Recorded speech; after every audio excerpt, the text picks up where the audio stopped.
Bueno, volvamos algunas clases atrás y vamos a recordar un poco la definición de derivada. Una función f era derivable en un punto A del interior de su dominio si, solo si, sucedía ¿qué cosa? ¿Cuál era la definición de derivada?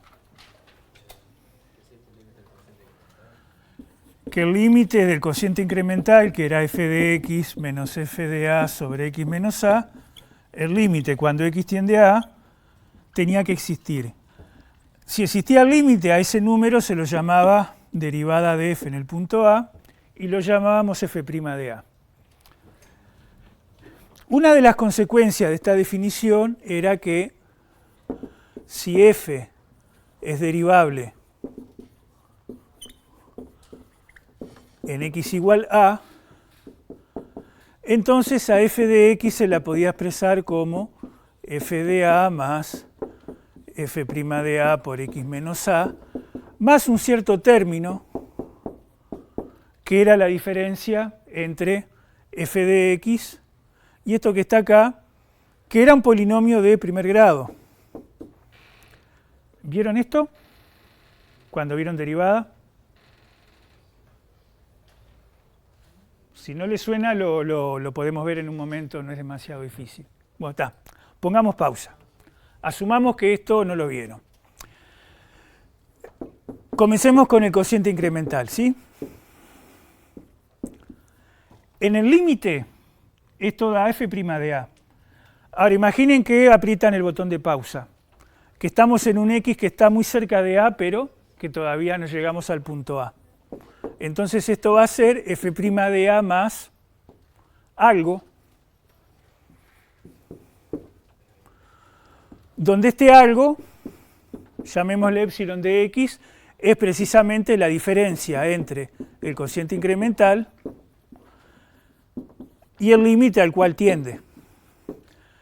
Si nosotros volviéramos a apretar el botón de play, ¿qué pasaría con esta función epsilon de x a medida que x tiende a? ¿Cómo debería comportarse? Debería tender a 0. Uno esperaría que, si tomamos límite cuando x tiende a A, como esto tiende a f' de a, esto tiene que tender a 0, ¿sí? Entonces, observación, el límite de epsilon de x cuando x tiende a A es 0. Bien. Ahora, ¿qué pasa si en esta igualdad multiplicamos por x menos a? O sea, este x menos a lo pasamos multiplicando. ¿Qué vamos a tener? Vamos a tener que f de x menos f de a es igual a lo que estaba a la derecha multiplicado por x menos a. O sea, f' de a por x menos a más ese término que habíamos llamado epsilon de x por x menos a. ¿Me siguen hasta acá? Bien. Esto que está acá es precisamente este término. Llamemos a esto e de x. Último paso, el menos f de a lo pasamos sumando para el otro lado de la igualdad. Si pasamos el f de a sumando, ¿a qué llegamos? Llegamos a que f de x se puede expresar como f de a más f' de a por x menos a, más todo este término, llamémosle e de x. ¿De acuerdo? Geométricamente, este polinomio de primer grado, provisoriamente llamémosle P1 de x, ¿qué interpretación tenía este polinomio cuando uno hacía la gráfica? Era, o casualidad,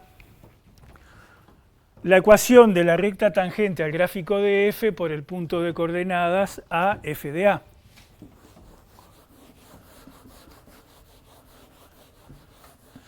Entonces, la interpretación geométrica a la que podemos llegar es la siguiente.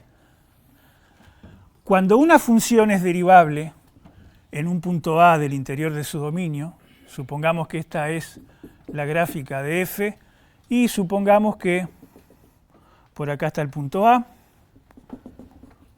acá está la ordenada f de a, El que f sea derivable en el punto A quería decir que podíamos apoyar una recta tangente al gráfico. ¿Y cuál era la ecuación de esta recta? Era precisamente f de A más f' de A por x menos A. Si yo me paro en un punto X cercano al punto A, una cosa es el valor de la función f de x y otra cosa es el valor de este polinomio en el punto X.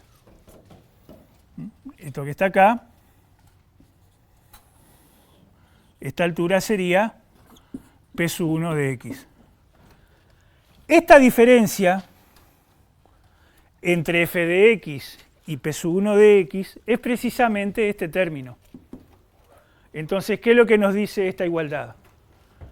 Nos dice que nos está diciendo que localmente, mientras yo no me aleje demasiado del punto A, la diferencia entre f de x y p sub 1 de x, esta diferencia, esta distancia, va a ser algo que tiende a cero a medida que x se acerca al punto A. Mientras más cerca esté yo del punto A, menor va a ser la diferencia entre la función y este polinomio de primer grado. Entonces, el que una función sea derivable en el punto A, lo podemos traducir a localmente yo puedo aproximar ese trozo de gráfica por la gráfica de algo más sencillo, la gráfica de un polinomio de primer grado. ¿De acuerdo? ¿Y qué podemos decir de la diferencia? ¿Qué podemos decir de... pensemos, por ejemplo, que f puede ser una función muy complicada para trabajar. En cambio, una función, un polinomio de primer grado, es mucho más sencillo de trabajar con él. ¿Qué podemos decir de esta diferencia? No solamente que tiende a cero cuando x tiende a... Fíjense, sabemos que cuando x tiende al punto A, esta diferencia tiende a cero. Más aún, ¿qué pasa si hacemos el límite de e de x sobre x menos a cuando x tiende a? O sea, ¿qué pasa si hacemos el límite de esto dividido x menos a? ¿Cuánto va a dar ese límite? Va a ser el límite de lo que originalmente llamamos epsilon de x, va a ser 0. Que este cociente tienda a 0 cuando x tiende a, de alguna manera nos está diciendo que el numerador tiende a... Pero fíjese que es un cociente donde tanto el numerador como el denominador tienden a 0, cada uno por separado, cuando x tiende a a. Ahora, que el cociente tiende a 0 nos está diciendo que el numerador se achica más deprisa que el denominador. O sea, e de x no solo tiende a 0, lo hace más a prisa que x menos a. Por eso es que el cociente tiene límite 0. Entonces, eso nos está diciendo que esta diferencia, el error que cometemos cuando aproximamos a f por una función más sencilla, en el peor de los casos va a ser del tamaño de x menos a. Posiblemente sea más chico. Pero, digamos, como el cociente tiende a 0, nos está diciendo que el numerador es menor o igual que el denominador, de alguna manera, ¿sí? Después vamos a volver sobre esto y lo vamos a formalizar. Entonces, la primera observación es que cuando f es derivable en un punto, podemos poner f como un polinomio más la diferencia entre la función y el polinomio, donde el límite de e de x sobre x menos a cuando x tiende a a es 0. Esta es la idea central que vamos a manejar. Si lo quieren pensar como desde el punto de vista físico, imaginen que x es el tiempo, imaginen que f de x es la posición de una partícula en tiempo x. O sea, es la ley de movimiento de una partícula, de un móvil, un auto, lo que sea, en función del tiempo. Este polinomio, p1 de x, fíjense que tiene una particularidad. Y es la siguiente. Si evaluamos al polinomio en x igual a, P sub 1 de a, ¿cuánto da? F de a. Vamos a anotar esto porque copiaron aquí.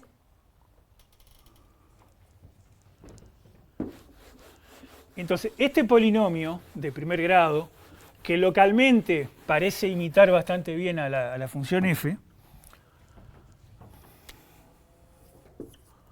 observación, P sub 1 de a coincide con f de a. ¿Y qué pasa si calculamos la derivada primera del polinomio y la evaluamos en el punto A? Fíjense que si esto es P sub 1, P' de x, ¿qué va a ser?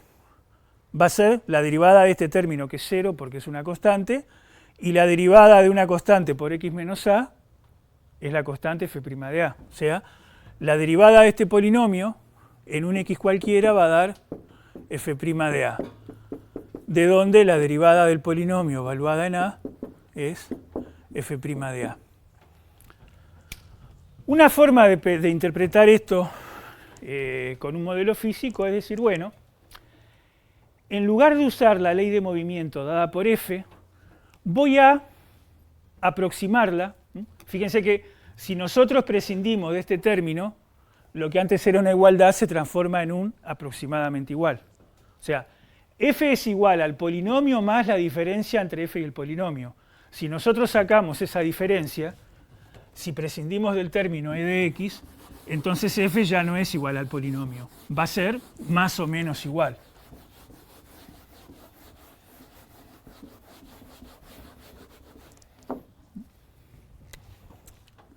Si prescindimos de ese término, podemos poner así. F de x se puede aproximar por f de a más f' de a por x menos a. Al menos para todo x suficientemente cerca del punto A, o sea, para todo x en un cierto entorno de centro A, de radio delta, uno esperaría que la diferencia entre la función y esa recta tangente no sea demasiado grande.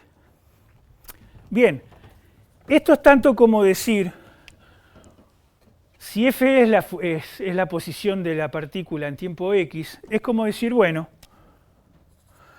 conozco la posición de la partícula en el tiempo a, o sea, conozco f de a.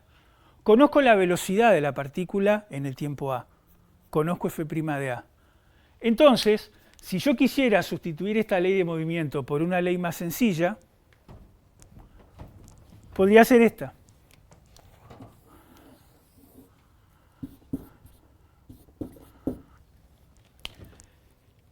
Desde el punto de vista físico, ¿qué es lo que estoy diciendo? Me estoy moviendo con velocidad constante, movimiento rectilíneo uniforme. O sea que, si la única información que yo tengo sobre el movimiento de esta partícula es en x igual a tenía tal velocidad y tal posición, o sea, conozco la posición y la velocidad en tiempo a. ¿Cuál va a ser la mejor predicción que yo puedo hacer? Asumir que se siguió moviendo con esa misma velocidad. Entonces, mientras la ventana temporal no sea demasiado grande, la predicción que hace mi modelo más sencillo no va a estar demasiado lejos del movimiento verdadero de la partícula. ¿Por qué? Porque este polinomio se parece a f, por lo menos en que la posición y la velocidad iniciales en tiempo a son una copia de la posición y la velocidad que llevaba la partícula. Es como tratar de predecir un movimiento mediante una ley de movimiento con velocidad constante. Que si se quiere es un poco lo que nosotros hacemos muchas veces. ¿Cuántas veces uno ve un avión que desaparece atrás de un edificio y hacia dónde uno gira los ojos esperando ver emerger al avión? Uno precisamente, de forma inconsciente, lo que hace es asumir que el avión ha seguido volando con la misma velocidad. Y uno espera, después de tantos segundos, que aparezca en tal lugar. Estamos haciendo una aproximación lineal. Bien, supongamos que yo ahora tengo más información. Supongamos que además de conocer la posición y la velocidad en tiempo a, conozco la aceleración en tiempo a. Conozco cómo estaba cambiando la velocidad cuando saqué esa foto. Si yo tengo más información sobre este movimiento, cabe esperar que pueda producir una aproximación de mejor calidad. Dicho de otra manera, en lugar de buscar un polinomio de primer grado que coincida con f y con su derivada primera cuando x vale a, supongamos que f tuviera derivada segunda. Busquemos un polinomio de segundo grado que coincida con f en el punto A, que coincida con f' en el punto A, que coincida con f segunda en el punto A. A ver si efectivamente lo podemos hacer. Entonces, la pregunta que se plantea es, si yo tuviera más información disponible de esta función f, ¿cómo usarla para tener un polinomio que al menos localmente la gráfica del polinomio se pegue más de cerca todavía a la gráfica de f? O sea, intuitivamente, si yo lograra encontrar una parábola que coincida con f de a en el punto A, que la tangente, digamos, a esta parábola en el punto A f de a coincida con f' de a, bueno, uno intuitivamente, la diferencia entre f de x y este nuevo polinomio en x debería ser bastante menor que cuando la aproximación era de primer grado, ¿sí? Entonces vamos a ver. Buscamos, si al de primer grado lo llamamos p sub 1, llamemos a este, buscamos p sub 2. Buscamos un p sub 2 de x que va a ser algo de la forma a sub 0 más a sub 1 por x menos a más a sub 2 por x menos a cuadrado. Y me gustaría que este polinomio evaluado en a coincida con f, que la derivada del polinomio coincida con la derivada de f en el punto A y que la derivada segunda coincida con la derivada segunda. O sea, me dan la posición de la partícula, su velocidad y su aceleración en x igual a. Con esos tres datos, buscar un modelo simple tal que la trayectoria que predice ese modelo simple se parezca lo más posible a la trayectoria verdadera f de x, ¿sí? Bueno, vamos a ver.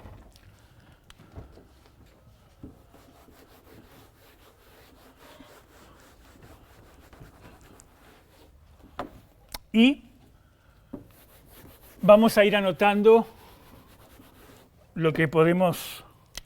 Nosotros tenemos que P1 de x era f de a más f' de a por x menos a. Este polinomio lograba imitar la posición inicial y la velocidad inicial. Vamos a ver ahora qué podemos decir de este. Primero, recuerden que para encontrar un polinomio de segundo grado, lo que necesitamos de hecho es encontrar tres coeficientes. Si yo conozco a sub 0, a sub 1, a sub 2, es como decir que conozco a p sub 2. O sea que tenemos tres incógnitas para encontrar. Afortunadamente tenemos tres datos, tenemos tres ecuaciones, así que por el momento el panorama es prometedor.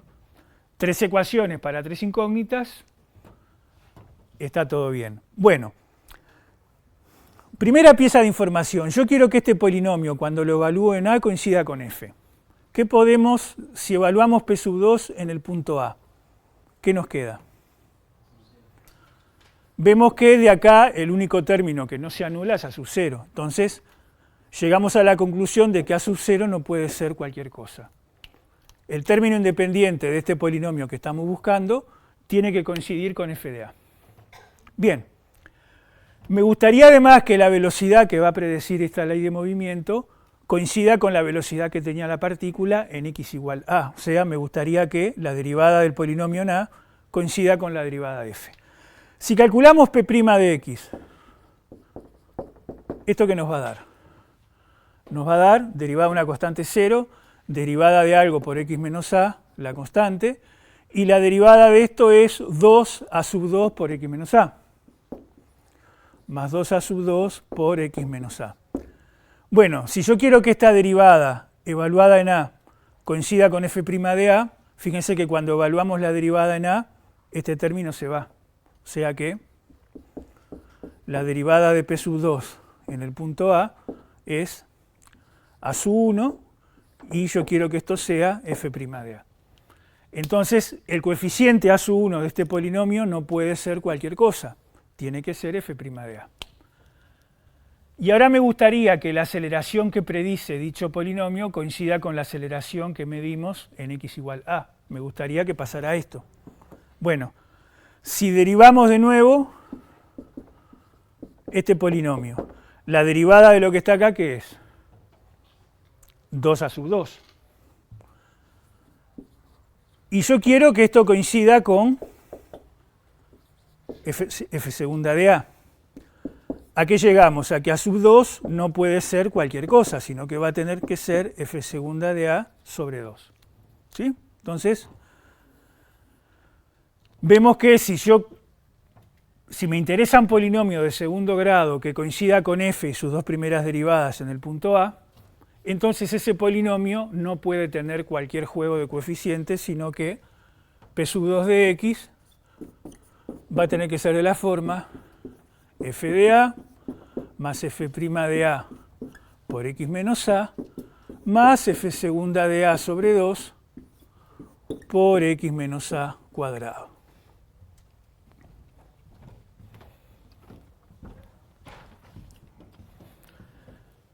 Supongamos que tenemos más información disponible. Supongamos que f no solamente tiene hasta la derivada segunda, sino que f tiene derivada tercera en el punto a. Entonces nos podrían preguntar, bueno, ¿no podremos encontrar un polinomio de grado 3 que coincida con f en el punto a, que la derivada primera del polinomio coincida con f', derivada segunda coincida con f segunda, derivada tercera coincida con f tercera? Entonces fíjense que son prácticamente las mismas cuentas, así que vamos a aprovechar parte de esto. Entonces ahora vamos a buscar un polinomio p sub 3 que va a tener un término más, va a tener el término en x menos a al cubo. ¿Y qué es lo que yo voy a querer? Yo voy a querer que el polinomio p sub 3 evaluado en a coincida con f, que su derivada primera coincida con f', que su derivada segunda coincida con f segunda, y voy a querer que la derivada tercera, evaluada en a, coincida con f tercera en el punto a. Bien, entonces vamos a ver cómo quedan las cuentas, ¿sí?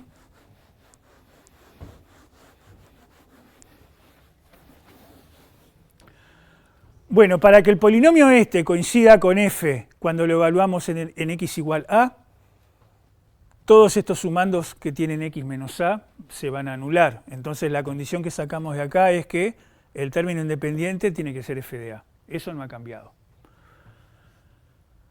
¿Qué pasa si calculamos la derivada primera de este polinomio?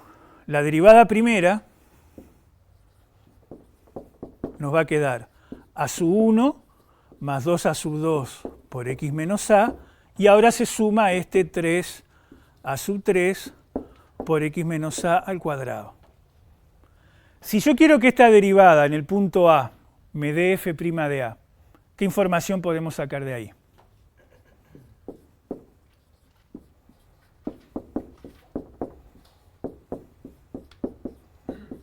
La derivada de este polinomio en x igual a va a coincidir con f', sí, solo sí. ¿Qué pasa? A sub 1 igual f de a, que es exactamente lo que habíamos tenido tanto con el polinomio p sub 1 como con p sub 2. Así que por el momento, nada nuevo. Bueno, queremos que la derivada segunda de este polinomio, f', perdón, gracias, sí, f'. Bien, queremos que la derivada segunda de p sub 3 evaluada en a coincida con f segunda de a.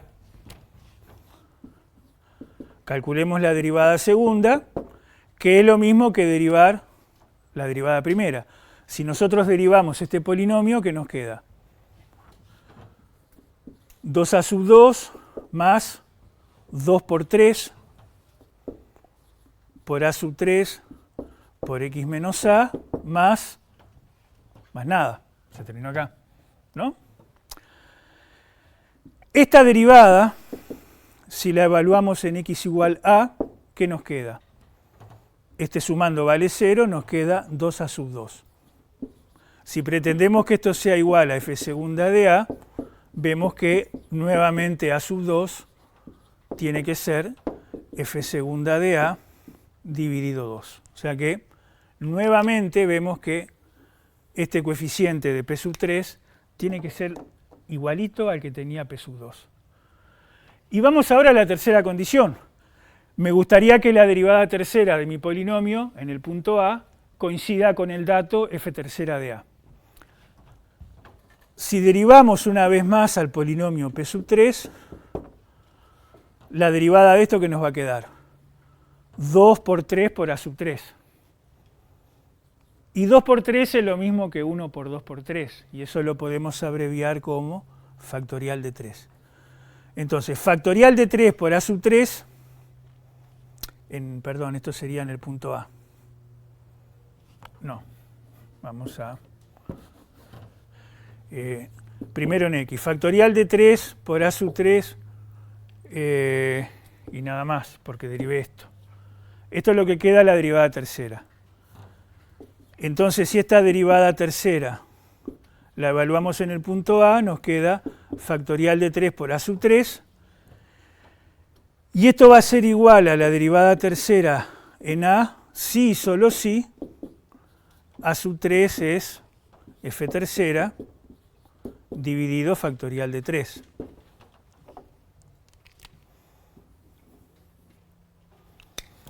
Así que nuestro polinomio de grado 3, suponiendo que f se pudiera derivar 3 veces, va a ser f de a más f' de a por x menos a, más f segunda por x menos a cuadrado sobre 2, más la derivada tercera por x menos a al cubo sobre factorial de 3. Entonces, este polinomio y sus tres derivadas coinciden con f y sus tres derivadas en el punto A. O sea que en la analogía física que tenemos es como una ley de movimiento más sencilla que la f original, pero que coincide con la ley de movimiento original en la posición inicial, en la velocidad inicial, en la aceleración inicial y en la aceleración de la aceleración inicial. Eso sería la derivada tercera, o sea, cómo cambia la aceleración. Bien, y cabe suponer que si uno graficara ese polinomio de grado 3, por lo menos en un entorno del punto A, su gráfica debería estar más cerca del gráfico de f de lo que estaba la parábola o de lo que estaba la recta tangente. Pregunta. Supongamos que f se pudiera derivar 4 veces y supongamos que yo quiero un polinomio de grado 4 tal que el polinomio y sus 4 derivadas en el punto A coincidan con f y sus 4 derivadas en el punto A. ¿Cómo les parece que termina esto? P sub 4 ahora le vamos a agregar este término. La condición de que la posición inicial que predice el polinomio coincida con la posición inicial verdadera f de a. Si evaluamos esto en x igual a, vamos a tener a sub 0 igual a f de a. Esto no ha cambiado. ¿Qué va a pasar si ahora derivamos este polinomio? ¿Su derivada cuál va a ser? Va a ser la derivada que teníamos antes más la derivada de este sumando. Más 4 por a sub 4 por x menos a al cubo. Bueno, cuando a esta derivada la evaluamos en x igual a, de todo este polinomio, ¿qué es lo único que sobrevive? A sub 1. Entonces vemos que la derivada de este polinomio en el punto A va a ser a sub 1. Y vemos entonces que por el momento este polinomio de grado 4 sigue teniendo los mismos coeficientes que tenía los anteriores. Derivada segunda. Quiero que la derivada segunda de este polinomio, cuando la evalúo en A, coincida con la derivada segunda de f en el punto A. Si nosotros derivamos esto, ¿qué es lo que aparece de nuevo? Lo que aparece es la derivada de este sumando, que es 3 por 4 por a sub 4 por x menos a cuadrado. Ahora bien, cuando a toda esta derivada la evaluemos en x igual a, ¿qué es lo que va a sobrevivir de esto? 2 a sub 2. 2 a sub 2 va a tener que ser igual a f segunda, de donde a sub 2 va a seguir siendo f segunda de a sobre 2. Derivada tercera del nuevo polinomio. Me gustaría que coincidiera con la derivada tercera de f. Bueno, la derivada tercera de este polinomio es derivar lo que teníamos antes. ¿Qué es lo que va a quedar? La derivada de esto, que era factorial de 3 por a sub 3, más la derivada de este sumando. La derivada de este sumando ahora, ¿qué va a ser? 2 por 3 por 4 por a sub 4 por x menos a. Y 2 por 3 por 4, ¿cómo lo podríamos poner de manera más compacta? Factorial de 4, ¿no? Porque es como 1 por 2 por 3 por 4. Entonces queda que factorial de 4 a sub 4 por x menos a. Así quedó la derivada tercera en x. Si esta derivada tercera la evaluamos en a, ¿qué es lo que queda? 3 factorial por a sub 3 igual a f tercera de a. ¿De dónde? A sub 3 sigue quedando igual que antes. Hagamos la última derivada. Derivada cuarta.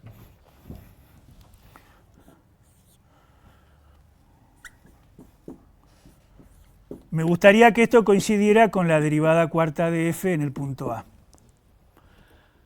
Habitualmente, cuando uno calcula derivadas de órdenes altos, la notación de poner estas comillas, uno la suele usar hasta la derivada tercera. Ya derivada cuarta, derivada quinta, es más conveniente poner el orden de derivación con números, ¿sí? Bueno, la derivada cuarta, entonces, tenemos que derivar lo que teníamos acá. Si derivamos este polinomio una vez más, la derivada de la constante vale 0, y acá nos queda factorial de 4 por a sub 4. Por lo tanto, la derivada de orden 4 de este polinomio en el punto A va a ser factorial de 4 por a sub 4, y si yo quiero que esto coincida con la derivada cuarta de f,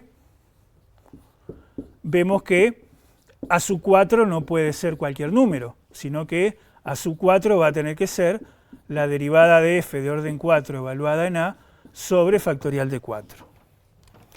Fíjense entonces que estos polinomios tienen un aire de familia bastante definido. P sub 4 es f de a más f' de a por x menos a más f segunda de a por x menos a cuadrado sobre 2.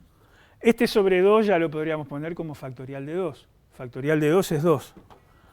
Más la derivada tercera por x menos a al cubo sobre factorial de 3, más la derivada cuarta,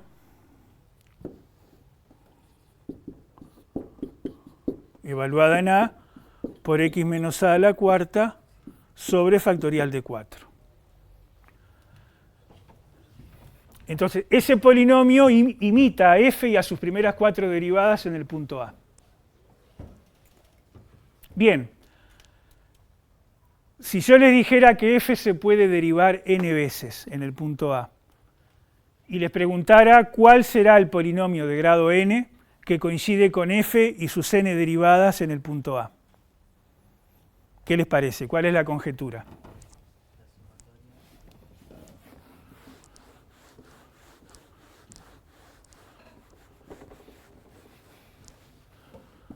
Si f pudiera derivarse n veces, uno esperaría que hubiera un polinomio de esta forma.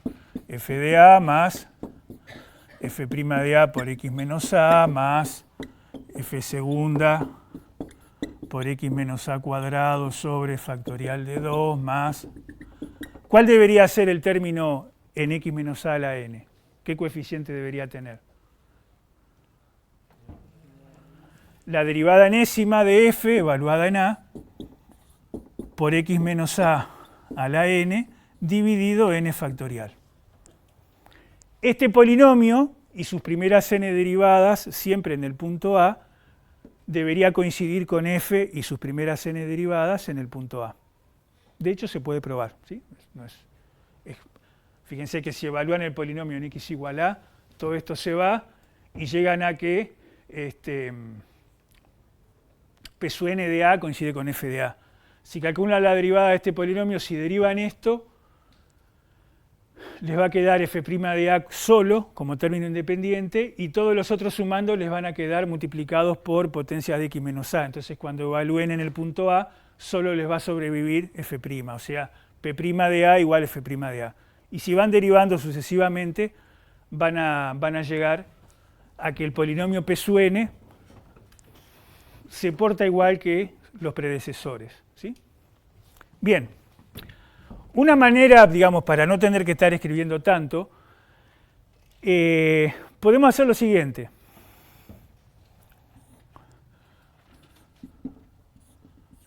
¿Se acuerdan que factorial de 0 valía 1, igual que factorial de 1? Si convenimos en que a f la pensamos como la derivada de orden 0, entonces este polinomio lo podemos escribir de esta manera.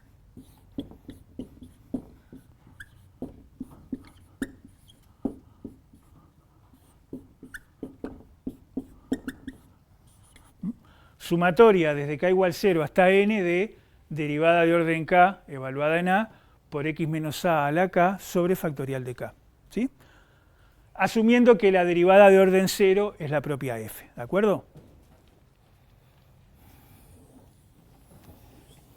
Bueno, a este polinomio lo vamos a bautizar polinomio de Taylor de orden n de la función f en el punto A. Es un polinomio cuyos coeficientes se fabrican utilizando los valores de f y de las derivadas en el punto A. Y es un polinomio que, por lo menos para n igual 1, n igual 2, uno le puede encontrar una analogía física, que es decir, bueno, en el caso de n igual 1, hacer una predicción local de f basándonos en el valor de f, en la posición y la velocidad cuando tomamos la fotografía en x igual a. En el caso de n igual 2, hacer una predicción donde además conocemos la aceleración en esa fotografía. Para valores mayores de n, ya la ley de movimiento no parece ser un buen ejemplo, pero entonces vamos ahora a definir, vamos a tomar esto como definición.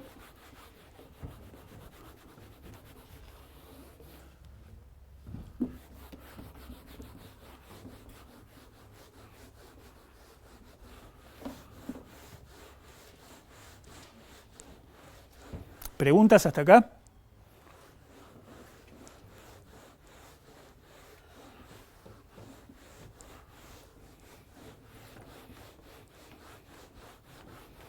Entonces,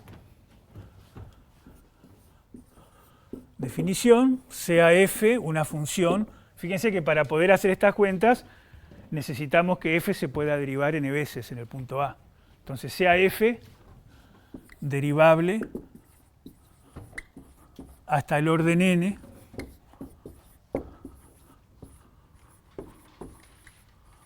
en x igual a, donde se asume que este es un punto del interior del dominio de f, ¿sí?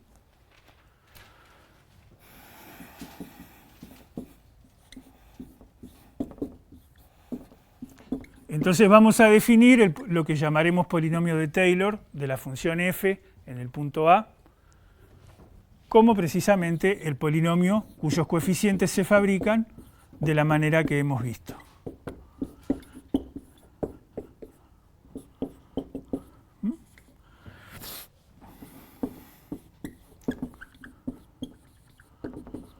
Polinomio de Taylor de la función f en el punto A.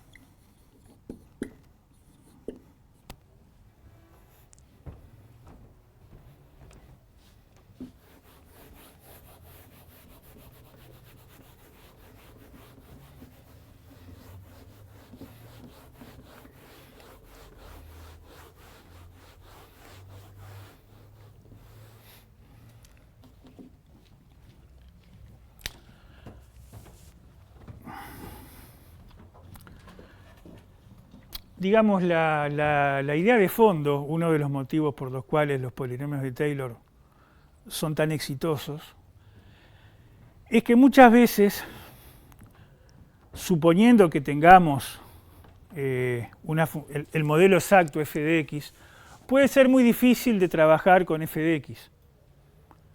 En ocasiones no tenemos a f, tenemos información sobre f como conocemos la velocidad, la posición, la aceleración, pero no conocemos mucho más. Entonces tenemos que postular una función sencilla que explique los datos que tenemos. Entonces, digamos, los polinomios son de las funciones más fáciles que hay. Si ustedes lo piensan, para un polinomio, ¿qué es? Multiplicar x o x menos a por sí mismo una cierta cantidad de veces, después multiplicar por un coeficiente y sumar. O sea que para trabajar con polinomios lo único que necesitamos saber es multiplicar y sumar. Sabiendo hacer sumas y productos, trabajamos con polinomios tranquilamente. Los polinomios además son funciones que se portan bien. Están definidos para todo x, son funciones continuas, la podemos derivar las veces que nos dé la gana. La primitiva de un polinomio es otro polinomio. Entonces, trabajar con polinomios es algo mucho más fácil que trabajar con una f de x cualquiera. Entonces, si yo pudiera aproximar a la función f por una función más fácil, más dócil, y si además la diferencia entre esa función y f de x no es demasiado grande, y bueno, entonces yo puedo hacer, en lugar de complicarme la vida tratando de conocer a f de x para poder hacer una predicción exacta, puedo hacer una predicción de buena calidad trabajando con una función más sencilla. Esa es la idea de fondo de por qué puede ser un buen negocio tener un polinomio que se parezca mucho a f. Además, o casualidad, para trabajar con un polinomio lo único que necesitamos saber en el fondo es cómo multiplicar y cómo sumar. Da la casualidad de que las computadoras lo que hacen es multiplicar y sumar. Es lo único que saben hacer y lo hacen mucho mejor que nosotros. Entonces, suponiendo que a una f que cumpla ciertas propiedades, como por ejemplo poderse derivar una cierta cantidad de veces, ¿sí? Si a esta f la puedo aproximar por una función más fácil y si además todo el cuenterío lo va a hacer la computadora, ya está. Desde el punto de vista de la ingeniería, tiene mucho sentido olvidarse un poco de la f y a partir de ahí trabajar con p de x. ¿De acuerdo? Siempre y cuando uno sepa que la diferencia entre p de x y f de x está controlada, ¿no? Que sobre eso después va a tratar el teorema de Taylor. Por el momento, cuando n vale 1, nosotros vimos que la diferencia entre p1 de x y f de x era algo que tendía a 0 más aprisa que el propio x menos a. Vamos a ver luego que si tomamos polinomios con n mayor, de mayor orden, esa diferencia se va a ir a 0 más aprisa todavía. Entonces, ahí el panorama cambia. Si en lugar de f yo trabajo con algo aproximado y si además yo tengo controlada la diferencia, entonces desde el punto de vista ingenieril es un buen negocio.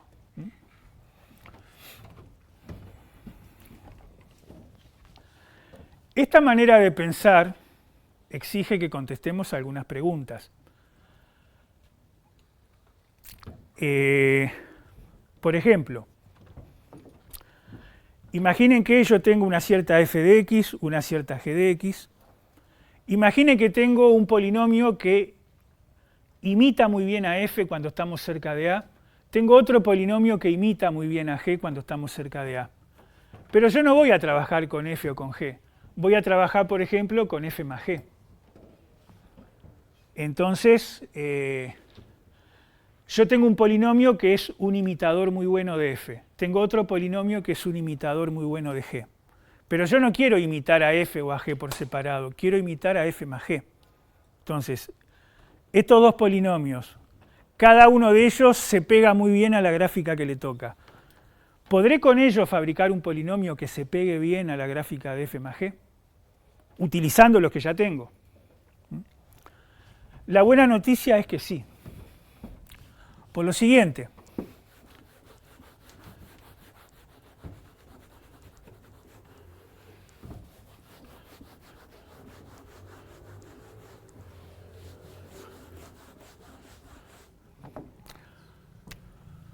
Supongamos entonces que tenemos un polinomio.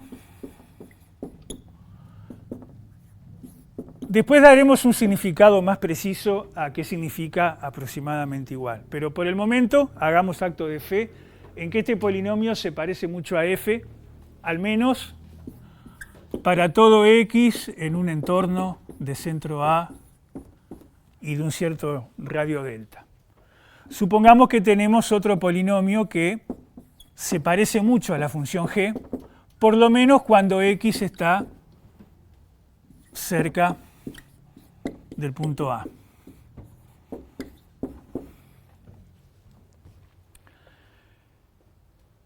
Y supongamos que lo que yo quiero es un polinomio que se parezca mucho no a f o a g, sino a una combinación lineal, alfa por f más beta por g. ¿Sí? Entonces,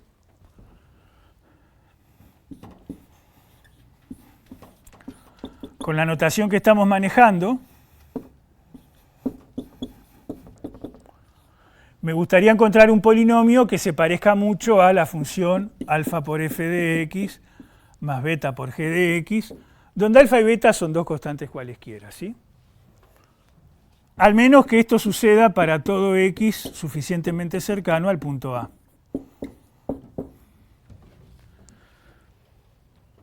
Bueno, digamos, al escribir esta igualdad ya estamos dando por sentado que f y g se pueden derivar n veces en el punto A. Entonces yo para encontrar este polinomio podría evaluar este polinomio en A, obligarlo a que coincida con alfa f más beta g en el punto A, calcular la derivada primera, evaluarla en A, obligar a que coincida con la derivada primera de alfa f más beta g, bla, bla, bla, bla. La buena noticia es que no hace falta hacer eso. ¿Por qué? ¿Se acuerdan que la derivada de la suma era la suma de las derivadas? Bueno, si nosotros calculamos, el hecho de que, de hecho era algo más fuerte, la derivada de una combinación lineal era la combinación lineal de las derivadas. Entonces, aplicando eso iterativamente, vamos a llegar a que este polinomio que estamos buscando no es otra cosa que alfa por el polinomio de Taylor de f más beta por el polinomio de Taylor de la función g.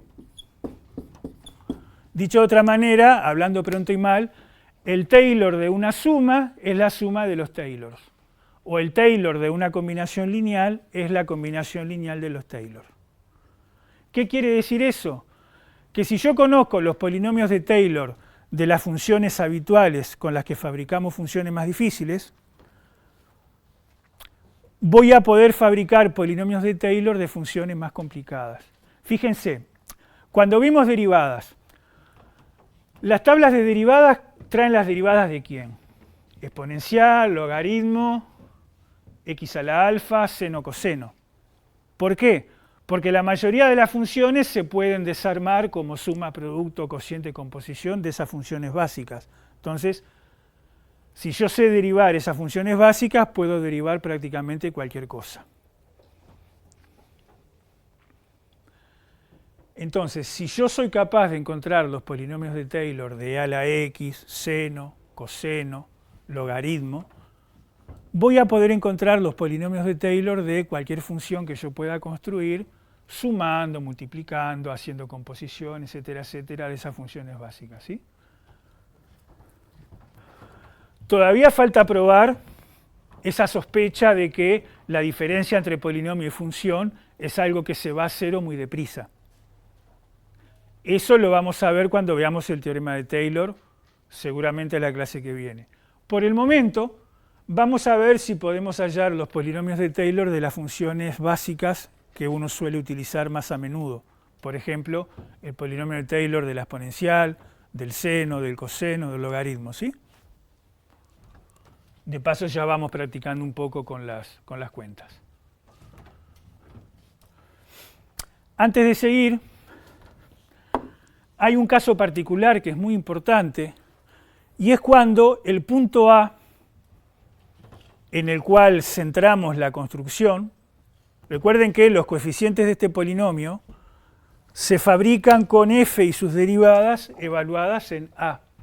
Si yo me paro en otro punto A distinto, y me fabrico el Taylor de la misma f, pero en el otro punto a, nada garantiza que sea el mismo polinomio. O sea, ¿por qué? Porque los coeficientes perfectamente pueden cambiar. Como los coeficientes dependen de lo que hace f en el punto a y las derivadas de f en el punto a, si yo construyo, aunque no cambie la f, pero cambio el punto a, seguramente el polinomio de Taylor en ese nuevo punto sea distinto. ¿Sí? Un caso particular es cuando a es 0.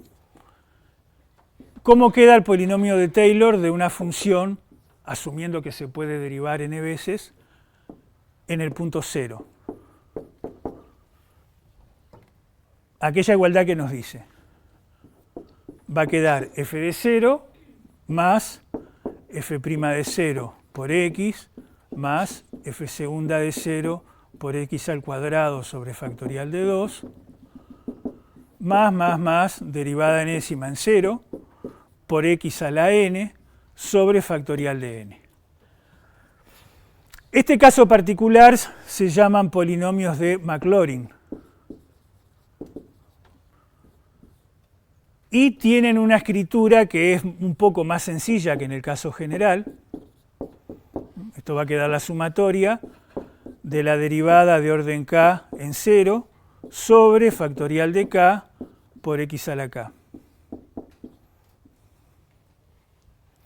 Los polinomios de Maclaurin son un caso particular de los polinomios de Taylor, ¿sí? Tomamos como a el punto 0. Asumiendo que f se puede derivar n veces en x igual 0, ¿no? Como siempre. Por el momento, digamos, uno asume que f cumple las hipótesis que uno necesita para que todas estas cuentas se puedan llevar hasta el final. Después todo eso lo vamos a meter en la hipótesis de un teorema, ¿sí? O sea, las hipótesis esencialmente lo que dicen es, sea f una función que cumple con lo que yo necesito para hacer las cuentas que tuve que hacer. Uno después lo escribe de forma bonita, pero la hipótesis es una lista de todo lo que f tiene que cumplir para que todas las cuentas tengan sentido. Bueno, vamos entonces a calcular los polinomios de Maclaurin de las funciones con las que habitualmente uno trabaja.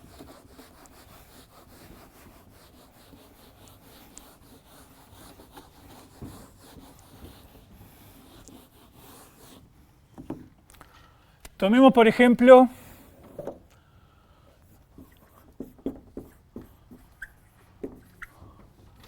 la función exponencial.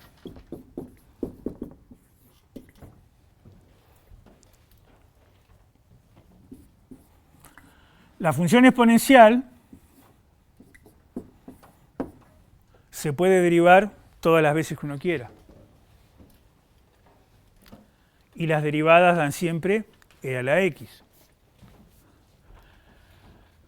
Bueno, entonces para fabricar este polinomio necesitaríamos el valor de la función en 0 más la derivada evaluada en 0 por x más derivada segunda en 0 por x al cuadrado sobre factorial de 2 más derivada enésima en 0 por x a la n sobre factorial de n, ¿sí?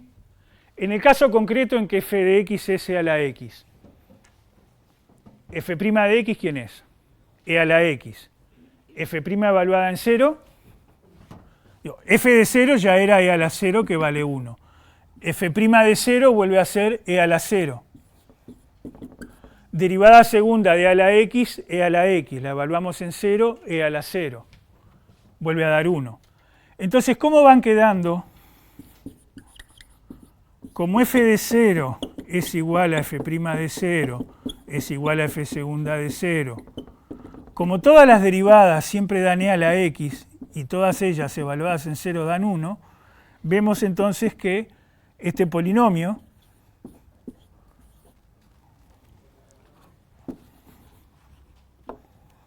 para el caso en que f es la función exponencial, ¿cómo nos queda? 1 más x al cuadrado sobre factorial de 2 más x al cubo sobre factorial de 3 más x a la cuarta sobre factorial de 4 más x a la n sobre factorial de n. Podríamos seguir derivando, derivando y derivando, porque la exponencial se puede derivar infinitas veces, ¿sí? Pero fijemos un cierto n, y acá vamos a tener el polinomio de Maclaurin de orden n para la función exponencial.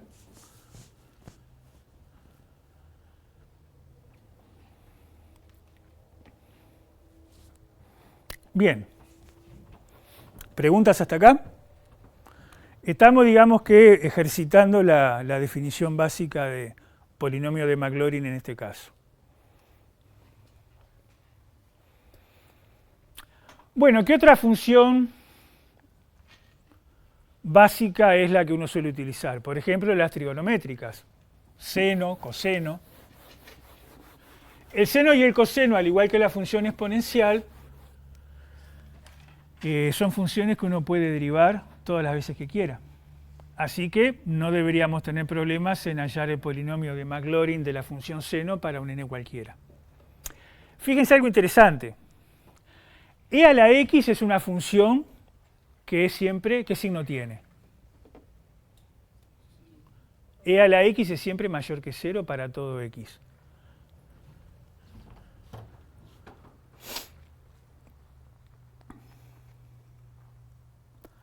Fíjense que por lo menos este polinomio en principio está pensado para imitar bien a la función exponencial cuando x está cerca de 0. Algo interesante, si x es positivo, si x está cerca de 0 pero por la derecha, esto da efectivamente algo positivo. Se parece a e a la x en eso además. Y si x es negativo, yo que sé, x vale menos 0.001.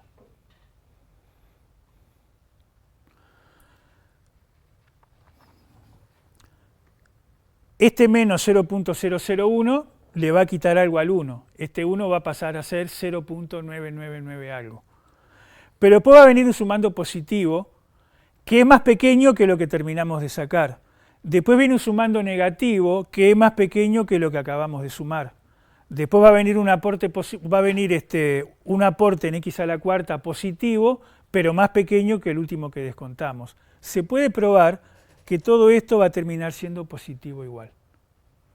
O sea que el polinomio se parece a la función no solo en que la imita en su valor y el valor de sus derivadas en x igual 0.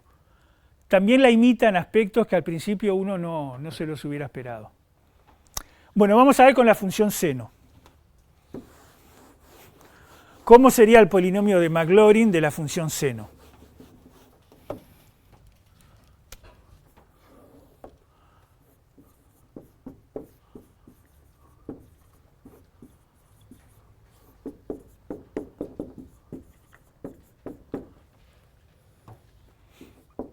F de 0 es seno de 0. ¿Seno de 0? 0. Para calcular f' de 0, ¿quién es f' de x? La derivada del seno. La derivada del seno es coseno. F' de 0 es coseno de 0. ¿Cuánto vale? 1. Derivada segunda. Queremos calcular f segunda de 0. Calculemos f segunda de x. Es la derivada del coseno, que era menos seno. Por lo tanto, f segunda evaluada en 0 va a ser menos seno de 0. O sea, 0. Derivada tercera es la derivada de menos seno. Eso nos va a dar menos coseno, ¿verdad? Si queremos a esta derivada tercera evaluada en 0, va a ser menos coseno de 0, o sea, menos 1. ¿Qué va a pasar con la derivada cuarta? La derivada cuarta es la derivada de menos coseno. ¿Qué nos va a dar? Seno. Por lo tanto, la derivada cuarta evaluada en 0 va a ser seno de 0, que estamos, fíjense que en el mismo caso de la derivada de orden 0. Cuando hagamos la derivada quinta, nos va a dar coseno, nos va a dar lo mismo que la derivada primera. Cuando hagamos la derivada sexta, nos va a dar menos seno, va a ser igual que la derivada segunda. Entonces, acá emerge un patrón, y es que hay un periodo 4 a partir del cual las derivadas dan siempre lo mismo, ¿sí? Entonces, ¿cómo va a quedar el polinomio? ¿Cómo va a quedar P sub n de la función seno evaluado en x? Va a ser f de 0 más f' de 0 por x menos 0 más f segunda de 0 sobre 2 por x al cuadrado más f tercera de 0 sobre factorial de 3 por x menos 0 al cubo, más f cuarta en 0 sobre factorial de 4 por x a la 4. La derivada quinta, ¿cómo quedaría? Quedaría igual que la derivada primera, más derivada quinta sobre factorial de 5 por x menos 0 a la 5 más puntos suspensivos.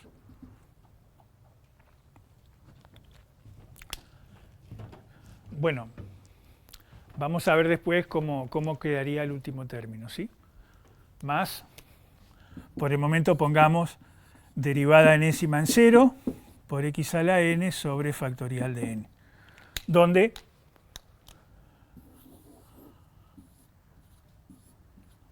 vamos a ver bien cómo queda ese término.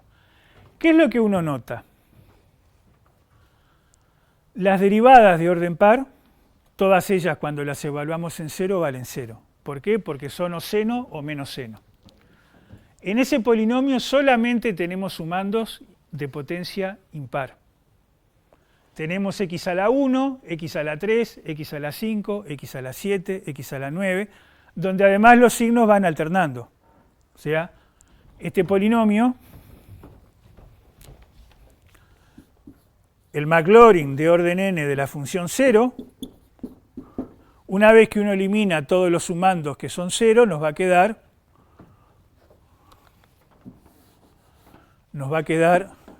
x menos x3 sobre factorial de 3 más x5 sobre factorial de 5. Y aunque no hicimos la cuenta, la conjetura que uno sospecha es que esto se debe portar así. Hasta que por acá vamos a tener el último sumando que todavía no sabemos bien cómo lo podemos expresar.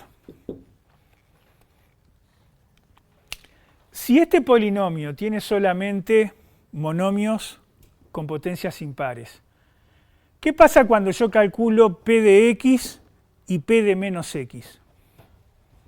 ¿Qué vínculo hay entre p de x y p de menos x?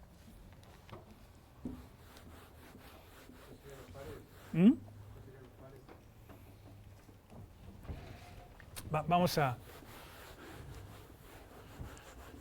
Explico qué es lo que quiero decir.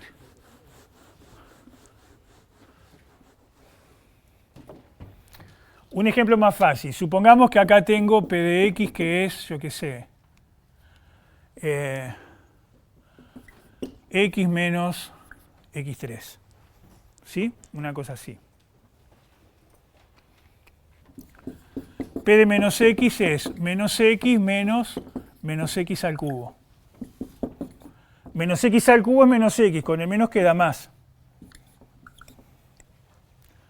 Fíjense que p de menos x es lo mismo que p de x con el signo cambiado.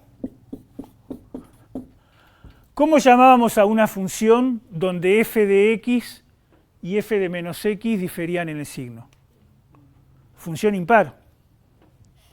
O sea, un polinomio que solamente tiene monomios impares, es sensato que sea una función impar. O sea, que p de x sea igual a menos p de menos x. Y si pensamos en la función seno, ¿se acuerdan que una función impar, por acá teníamos x, teníamos el valor, por acá teníamos menos x, teníamos el valor, entonces la diferencia entre f de x y f de menos x, o sea, en valor absoluto eran iguales, pero tenían signo opuesto. Eso llevaba a que la gráfica tenía que ser simétrica respecto de la identidad. Las funciones que cumplían que f de x era igual a menos f de menos x se llamaban funciones impares.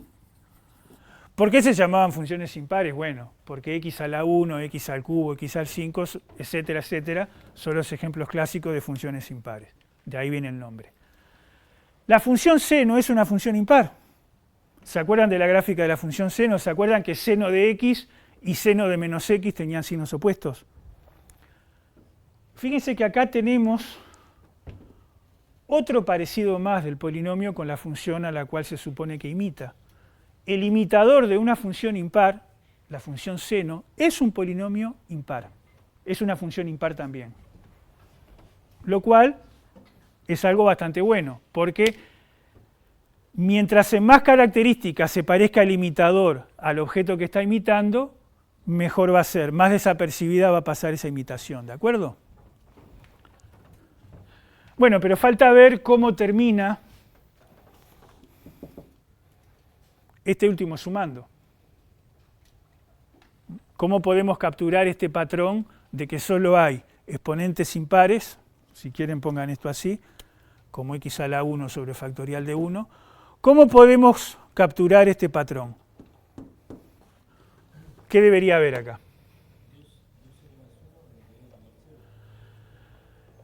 Necesitamos algo que vaya generando el cambio de signo, por ejemplo. El cambio de signo lo podemos escribir como menos 1 a la... Vamos a ver.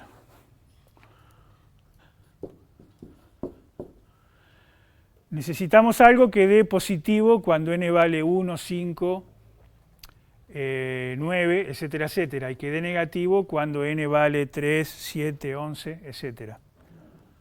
Entonces, a ver qué les parece esto. Menos 1 a la 2n más 1 por x a la 2n más 1 sobre... Vamos a ver si esta expresión, a medida que n va tomando valores 0, 1, 2, 3, 4, es capaz de producir esto que está acá. ¿Sí?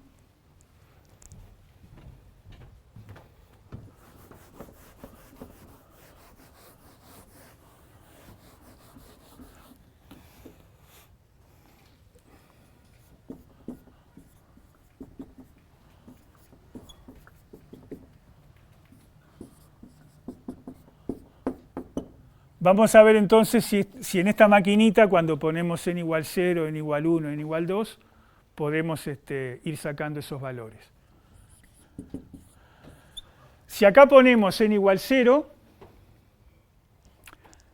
queremos que cuando n vale 0, el x a la 1 sobre factorial de 1 lo tenemos.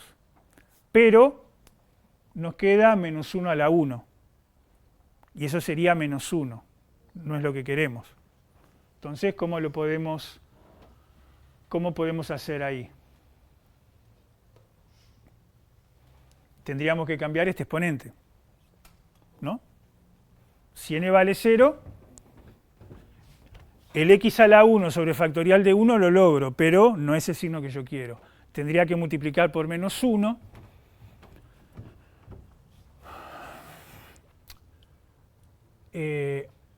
O empezar...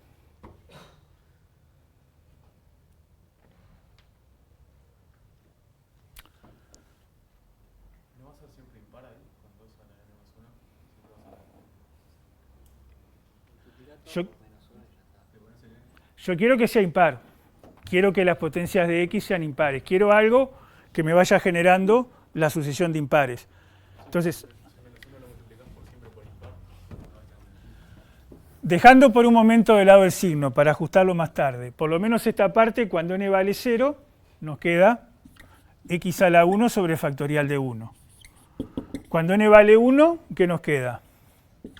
X a la 3 sobre factorial de 3. Cuando n vale 2, ¿qué nos queda? X a la 5 sobre factorial de 5. O sea que esta parte por lo menos parece que capturó una parte del patrón. ¿Qué necesitamos ahora ajustar? El cambio de signo. Necesitamos algo que vaya cambiando 1 menos 1, 1 menos 1, 1 menos 1. Y eso debería ser un menos 1 elevado a la algo. Capaz que tendría que ser menos 1 a la n. Fíjense ahora, cuando n vale 0, menos 1 a la 0 es 1. Cuando n vale 1, menos 1 a la 1 es menos 1. Cuando n vale 2, menos 1 al cuadrado es más 1. Da el más x5. Cuando n vale 3, menos 1 al cubo es menos 1. Nos queda el menos, y esta otra parte ya sabíamos que va a dar x a la 7 sobre factorial de 7. Se puede probar por inducción completa que, escribámoslos bien ahora, el polinomio de Maclaurin de la función seno de orden n se escribe de esta manera. ¿Sí? Pero como definiste cuando vos planteas un n variable, no te queda igual. Pues vos dijiste que f de n de 0 es x de n sobre el factorial de n. Y ahí no lo estás cumpliendo. No entiendo qué es lo que no está cumpliendo. Esta expresión, cuando a n le vas dando valores 0, 1, 2, 3, 4, te va dando cada uno de los sumandos.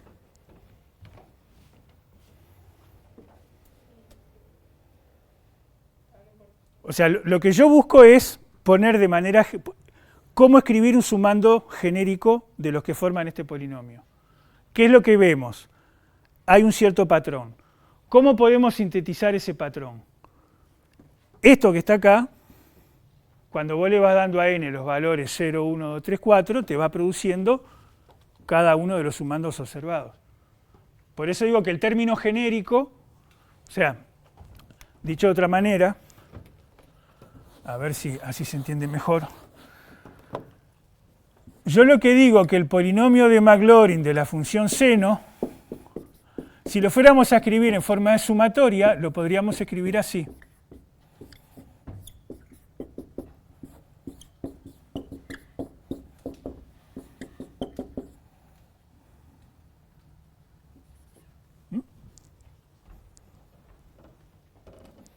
A medida que K va tomando los valores 0, 1, 2, etcétera, etcétera, esto que está acá te va dando exactamente lo que está acá. K igual 0, K igual 1, K igual 2, K igual 3, hasta un cierto valor K igual n. Yo creo que es que el x no va a quedar a la n, sino que va a quedar a la 2n más 1. Ah, sí, sí, La derivada va a valer... porque es la manera que tenemos de indicar que va a terminar en algo impar. Sí, sin duda. Si quieren, para ser más exactos, pongamos así. Va a quedar, va a ser el Maclaurin de orden 2n más 1, si quieren. O sea, si es, ahora entiendo la observación de la compañera, ¿sí? Así que acá sería 2n más 1. Bien. ¿Qué creen que va a pasar si ahora tratamos de construir el Maclaurin de la función coseno? Coseno, al igual que el seno, se puede derivar todas las veces que uno necesite.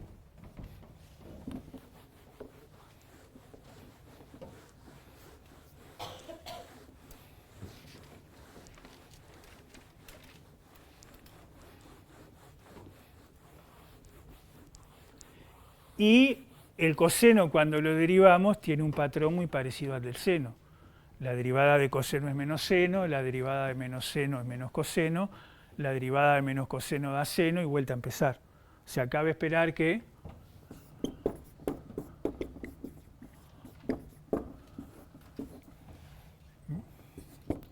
f de 0, coseno de 0 que vale 1.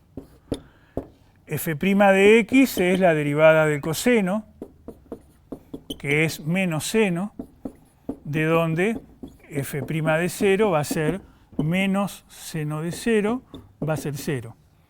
Derivada segunda es la derivada de menos seno, o sea, menos coseno. Por lo tanto, la derivada segunda evaluada en 0 va a dar menos coseno de 0, o sea, menos 1. Derivada tercera es la derivada de menos coseno. Como la derivada de coseno era menos seno, con el menos delante queda seno. De donde la derivada tercera en cero es seno de 0 vale 0. Derivada de orden cuarto. Derivada de seno, coseno.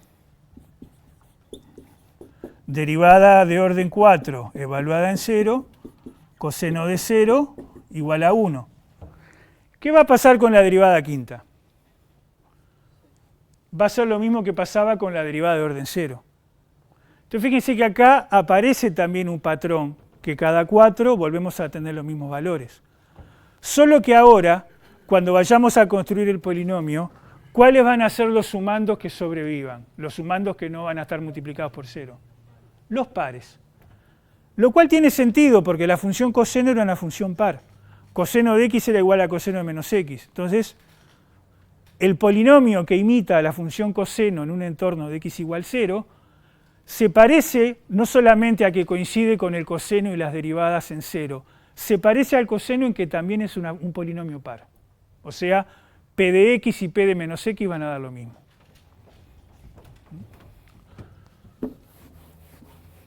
¿Y cómo va a quedar este polinomio?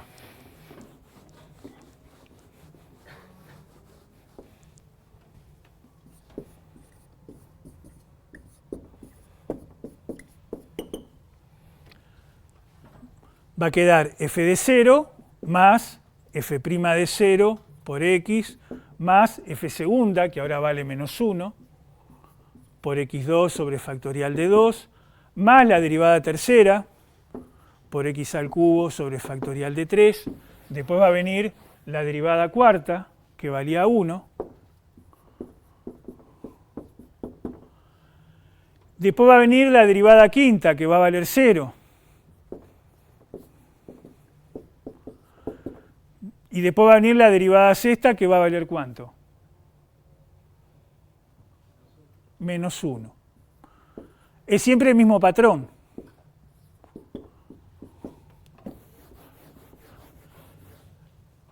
Hasta que acá va a venir lo que sería el término de orden n.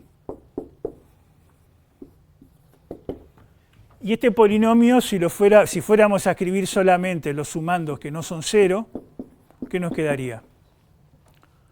1 más x al cubo sobre factorial de 3, más menos x al cuadrado, menos x al cuadrado sobre factorial de 2, más x a la cuarta sobre factorial de 4, menos x a la sexta sobre factorial de 6, después vendría un más, x a la 8 sobre factorial de 8, o sea, un menos x a la 10 sobre factorial de 10. Y esto terminaría en algo que, si queremos el último sumando no nulo, porque si termina en 0, vamos a poner el último sumando no nulo. Debería ser un exponente par. Y bueno, ¿cómo podemos poner en forma genérica este último sumando?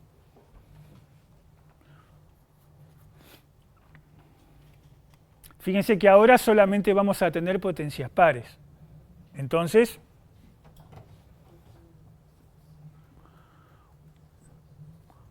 por ejemplo, x a la 2n sobre factorial de 2n, parece que cuando n vale 0, nos queda x a la 0 que vale 1 sobre factorial de 0, 1 sobre 1, da esto. Cuando n vale 1, nos queda x2 sobre factorial de 2. Dejen el signo para tunear más adelante.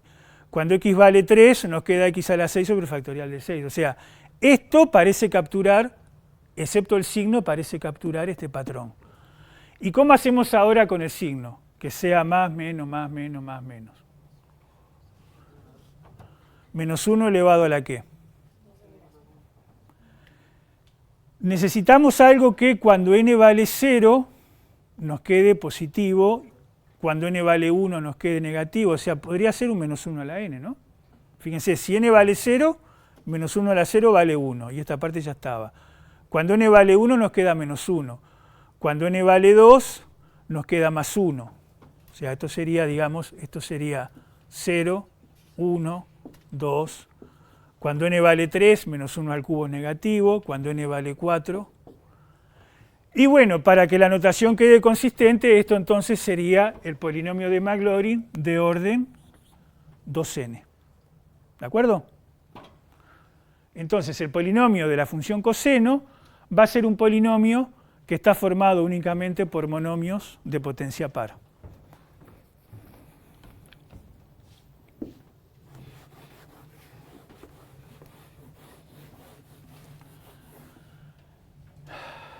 ¿Qué otra función, por ejemplo?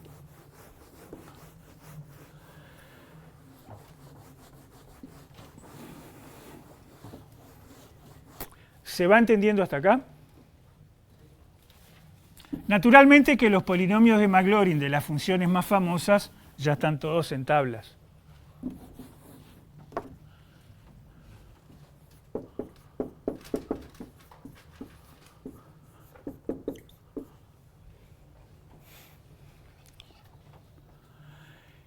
Si hablamos de polinomios de Maclaurin, donde el punto A es el 0, necesitamos el valor de la función y de sus derivadas en 0.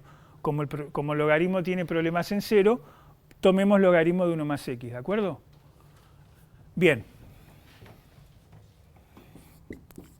F de 0 es logaritmo de 1. Logaritmo de 1 vale 0.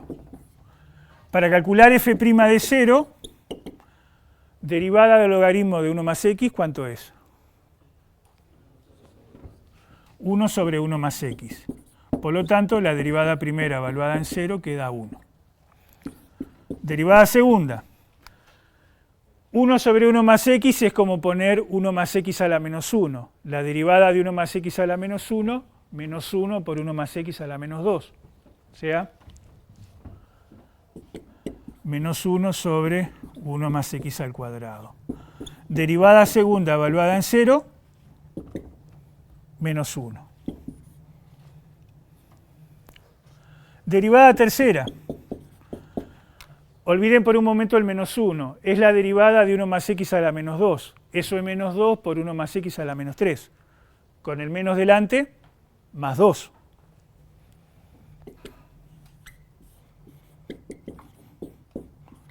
Derivada tercera evaluada en 0. ¿Cuánto queda? 2. Derivada cuarta. Olvidando por un momento el 2, es la derivada de 1 más x a la menos 3. Eso es menos 3 por 1 más x a la menos 4. El menos 3 con el más 2 nos queda un menos 6. O menos 2 por 3 sobre 1 más x a la cuarta. Derivada cuarta evaluada en 0 queda menos factorial de 6. Factorial de 3, perdón. ¿Sí? Y ahora que uno lo piensa, se da cuenta que la derivada tercera es factorial de 2. ¿No? 2 es lo mismo que 2 por 1. Y vamos a ver si calculamos un par de derivadas más. A ver si surge algún patrón que nos pueda ayudar después a escribir el polinomio de Maclaurin. Si calculamos la derivada quinta, la derivada de 1 más x a la menos 4 es menos 4 por 1 más x a la menos 5. Ese menos 4, con esto que está acá, nos va a dar un más 2 por 3 por 4 sobre 1 más x a la 5. Esta derivada evaluada en x igual 0, ¿qué nos va a quedar? 2 por 3 por 4, o lo que es lo mismo, factorial de 4. Una más. La derivada de 1 más x a la menos 5, menos 5 por 1 más x a la menos 6. Con esto que está acá, 2 por 3 por 4 por 5, con un menos delante, sobre 1 más x a la 6. Esta derivada, si la evaluamos en x igual 0, ¿qué nos queda? Menos factorial de 5. Entonces, ¿cómo parece ser el patrón? Fíjense, derivada tercera factorial de 2, derivada cuarta menos factorial de 3, derivada quinta más factorial de 4, derivada sexta menos factorial de 5. derivada késima, ¿cómo debería dar? O si quieren, vamos un paso más. Vamos a ir escribiendo acá cuál es el patrón que f de 0 vale 0, f' de 0 vale 1, f segunda de 0 vale menos 1, f tercera de 0 vale factorial de 2, f cuarta vale menos factorial de 3, f quinta vale factorial de 4, derivada sexta vale menos factorial de 5. Si tuvieran que conjeturar cuánto va a dar la derivada de orden 7, ¿qué deberían poner acá? Factorial de 6. ¿Y la derivada de orden 8 cómo sería? Menos factorial de 7. Entonces, conjetura que se puede hacer por inducción completa es que la derivada de orden k va a ser el factorial del número anterior con un signo que ¿cómo va a ser ese signo? Fíjense que para los pares va a ser negativo y para los impares va a ser positivo. ¿Y eso cómo lo podemos ajustar? Con un menos 1 a la k menos 1 o a la k más 1, como les guste más. Entonces, se puede probar por inducción completa que el polinomio de Maclaurin de la función logaritmo, pues ya tenemos los coeficientes. Ahora cada coeficiente lo tenemos que multiplicar por x a la k dividido factorial de k. Entonces, y ya con esto termino, ya los dejo ir. El polinomio de Maclaurin de la función logaritmo de 1 más x, ¿sí? Va a ser f de 0 más f' de 0 por x más f segunda por x2 sobre factorial de 2 más f tercera por x al cubo sobre factorial de 3 más la derivada cuarta por x a la 4 sobre factorial de 4 más la derivada quinta por x a la 5 sobre factorial de 5 más la derivada de orden n, que va a ser menos 1 a la n por factorial de k menos 1 por x a la n, por factorial de n menos 1, perdón, por x a la n sobre factorial de n. ¿Qué es lo que uno nota en cada sumando? Factorial de 2 dividido factorial de 3, ¿cómo lo simplificamos? 1 por 2 sobre 1 por 2 por 3, se va esto y se va esto. Factorial de 3 dividido factorial de 4, 1 por 2 por 3 dividido 1 por 2 por 3 por 4, se va esto y se va el factorial. Factorial de 4 sobre factorial de 5, factorial de n menos 1 sobre factorial de n queda así. Entonces, el polinomio P sub n en definitiva va a quedar x menos x2 sobre 2 más x3 sobre 3 menos x4 sobre 4 más x5 sobre 5 menos más. ¿Y cómo va a terminar este polinomio? Va a terminar en menos 1 a la n por x a la n sobre n. Terminarán más o menos según el n sea par o impar. Ya tenemos el polinomio de Maclaurin de la función logaritmo de 1 más x. Bueno, en la clase que viene vamos a probar el teorema de Taylor, que da condiciones de existencia y unicidad y que además nos dice la velocidad con que tiende a cero la diferencia entre el polinomio y la función, que eso va a ser una parte muy importante, ¿sí? Por el momento, digamos, uno sospecha que a medida que aumenta n, la calidad de la aproximación debería mejorar espectacularmente. Con el teorema de Taylor vamos a poder formalizar de manera precisa esa intuición que, por el momento, es solamente una conjetura, ¿sí? Bueno, nos vemos el miércoles entonces.